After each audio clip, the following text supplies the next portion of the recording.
Hello everyone welcome back to smart Odia YouTube channel. तो पिला माने तमरो चतुर्थ श्रेणी चित्रांकन परीक्षा पई आमे वीडियो गुड़िक देखा ता पूर्व जदि चैनल नुआ अच्छ पिला माने चैनल को सब्सक्राइब करने को जमार भूलबनी। देखा हेबो चलो आगो को प्रश्न गुड़िक देखि नेबा। तो पिला माने तुम तुम ना लिखिबो, एठार रोल नंबर, एठारे तारीख लिखिबो एवं एठारे विद्यालय नाम, एठारे ब्लॉक एवं एठारे जिल्लार नाम लिखिबो। टोटल 50 मार्क परीक्षा हेबो। देखो एठारे कोन देछि प्रश्न गुड़िक आमे देखि नेबा।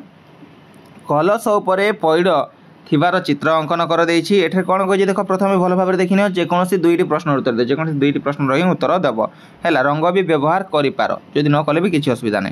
तापर सेकेंड कोन देछि गोटिए पनिकीर चित्र अंकन कर। थर्ड रहिछि पत्र लागिथिबा एक आंबर चित्र अंकन कर एवं फोर्थ रहिला दत्त चित्र को बड़ करी अंकन कर। ए जो चित्र को बड़ करिके तमाने चाहिले अंकन करि पारिबो। तो ए भितर जेकोसी दुईटी ही तुमको करबाको पड़िबो, बुझी हैला। तो पिला माने एटिक थिला तमरो प्रश्न उत्तर जहाँकि वीडियो देखिलु आमे। देखा शीघ्र नुआ वीडियो से पर्यटन मत विदाय दिंतु। Thank you for watching, see you in our next video.